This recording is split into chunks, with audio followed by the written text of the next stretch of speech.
میرا نام عبداللہ ہے، خان ہوں.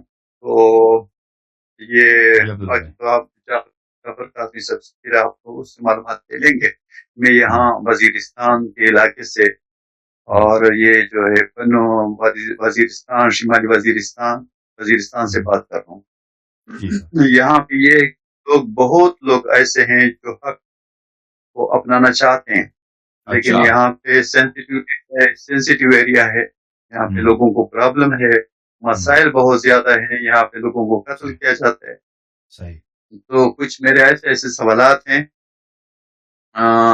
جو وہ میں، کیونکہ آپ کی یہ چیز آنے جائے گی تو لوگ بھی سن لیں گے، دیکھ بھی لیں گے کہ یار یہ کیا ہو رہا ہے کیا نہیں ہو رہا ہے. سب سے پہلے سوالات تو میرے بہت سے ہیں، لیکن سب سے پہلے میں آپ سے یہ سوال پوچھوں گا کہ جب رسول اللہ صلی اللہ علیہ وسلم کے بعد، رسول اللہ صلی اللہ علیہ وسلم کے بعد، اس کی وفات کے بعد پھر ابوبکر کا دور آیا، عمر کا دور آیا اور عثمان کا دور آیا. اس کے بعد پھر یہ جنگیں جو شروع ہو گئی، اس جنگوں میں جو ادھر بھی مر رہے تھے اور ادھر بھی مر رہے تھے اور قتل ہو رہے تھے یا شہید ہو رہے تھے، تو اس میں کتنے یہودی گئے تھے، کتنے عیسائی گئے تھے، کتنے ہندو گئے تھے، کتنے اسرائیل گئے تھے، کتنے باقی ملکوں کے لوگ گئے تھے اور ان مسلمانوں کو وہ قتل کر رہے تھے؟ کوئی تھا؟ مجھے تو نہیں معلوم کہ کبھی سناؤ کہ یہ لوگ گئے تھے. نہیں تھے نا، ہمیں بھی نہیں معلوم، کسی مولوی کو بھی نہیں معلوم.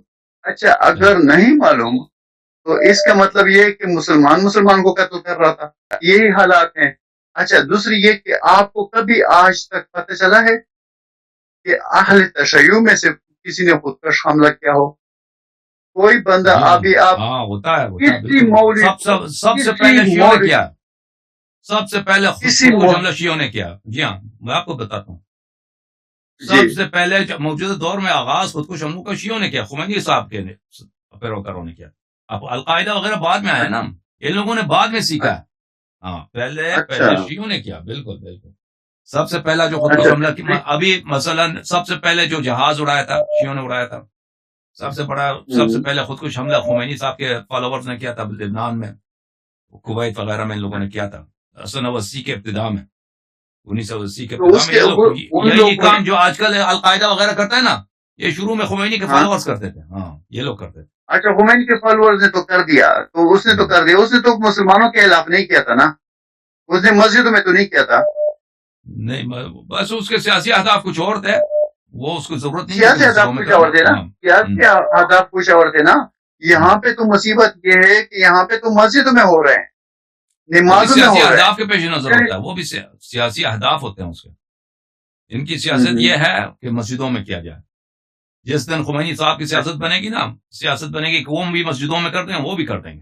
آپ یاد رکھیں، ابھی ان کی سیاست نہیں ہے.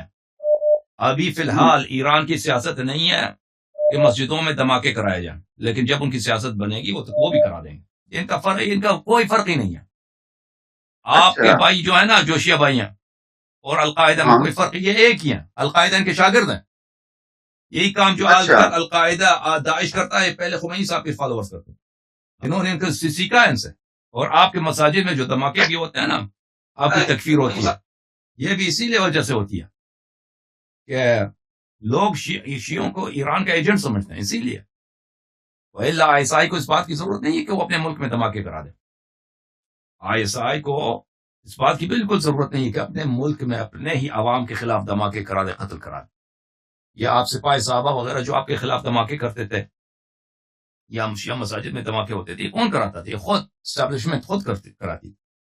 آپ کی اپنی فوج کراتی تھی. کیوں پاکستانی فوج کی ضرورت پڑی ہے کہ دیوبندیوں کو اور ریلویوں کو بغل میں لیا جائے، تکفیریوں کو بغل میں لیا جائے، ان کو شیعوں کے خلاف استعمال کیا جائے؟ آپ کبھی سوچو کیوں ایسا ہوا ہے، کیوں یہ ضرورت پڑی ہے؟ اس لیے کہ آپ کے قائدین سب ایک بیگانہ ملک کے ایجنٹ ہیں.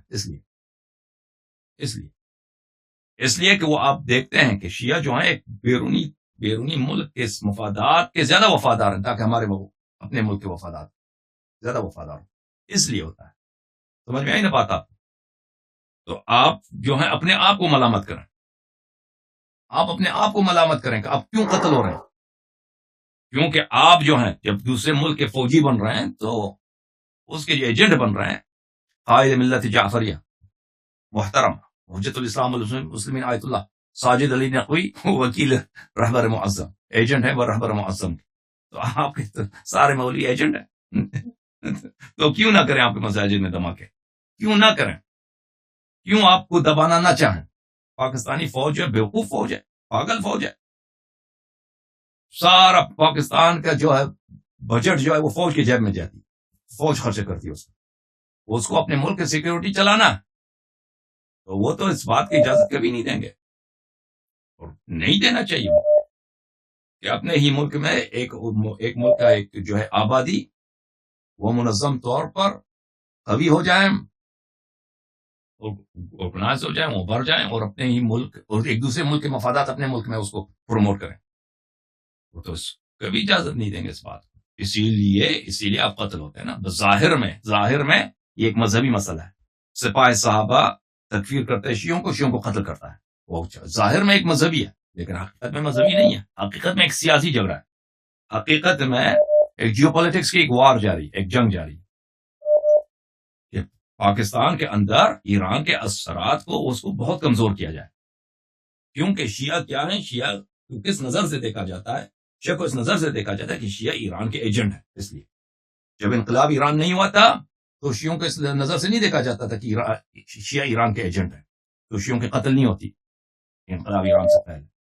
انقلاب ایران کے بعد جب شیعوں نے تحریک نفاذ فقہ جعفریہ بنایا، جب شیعوں نے خمینی کی تصاویر اپنے مساجد میں لگائیں، تو عمر برزد ولایت فقیہ کے نعرے لگانے لگے، تو تب ضرورت پیش آئی کہ ان کی جگہ پہ بٹھایا جائے، ان کو بالکل دبایا جائے کہ بالکل یہ سانس بھی نہ لے سکے، تاکہ یہ دوسرا حزب اللہ پاکستان میں نہ بن جائے. ٹھیک ہے نا؟ تو یہ آپ کو سبق سکھائی گئی ہے، اور آپ لوگ سبق نہیں سیکھ رہے. آپ لوگ بہت بہت خراب طالب علم ہیں. آپ کو اتنا رٹا لگوایا گیا فوجی پاکستان نے، اتنا رٹا لگوایا، پھر بھی آپ لوگ نہیں سیکھے، سمجھ نہیں آیا. مزید سبق کی ضرورت. یہ سپاہی صحابہ کی جو مصیبت ہے یہ آپ لوگوں کا اپنا ہے، یعنی آپ کے علماء، آپ کے مراجع، حوض علمیہ کا تحفہ ہے یہ آپ کے لیے. آپ سمجھ جائیں اس بات کو. یہ سپاہی صحابہ، یہ جو وار پاکستان میں 40 سال سے لڑی جا رہی ہے شیعوں کے خلاف، یہ مراجع اعظام کا جو ہے اس کے متعلق کوئی وہ ذمہ داری نہیں لیتا. حوض علمیہ اس کے متعلق کوئی ذمہ داری نہیں لیتی. حکومت ایران اس کے متعلق کوئی ذمہ داری نہیں لیتی. ساری ذمہ داری ان پر ہے، ساری ذمہ داری ان پر ہے کہ آپ کو یہاں پہ قربانی کا بکرا بنایا گیا. آپ کی مساجد اڑائی جاتی ہیں، کس لیے اڑائی جاتی ہیں؟ اس سے پہلے کیوں نہیں اڑائی جاتی تھی؟ کیوں سپاہی صحابہ ایک دفعہ پیدا ہوا کہ شیعہ کافر ہیں؟ یہ تو شیعہ آج سے تو وجود میں نہیں آیا، پہلے بھی تھا شیعہ. یہ بھی سوچا آپ لوگوں نے؟ اور کیوں حکومت پاکستان، فوج پاکستان، ISI، یہ لوگ کیوں سپورٹ کرتے ہیں تکفیری گروپوں کو؟ کیوں سپورٹ کرتے ہیں؟ آپ نے کبھی سوچا؟ اس لیے وہ بہت ان کا مسئلہ وہ باطل ہے اپنی جگہ، لیکن وہ اپنے باطل مقام پر ان کی اسٹریٹجی بہت اچھی ہے کہ وہ اپنے ملک کے مفاد کے لیے، کہ وہ شیعہ کو خطرہ سمجھتے ہیں اپنے لیے، اس کو دباؤ، اس کو ختم کر دو، اس کی نیوٹرل کر دو اس خطرے کو. جی میرے بھائی، السلام علیکم، بات کریں.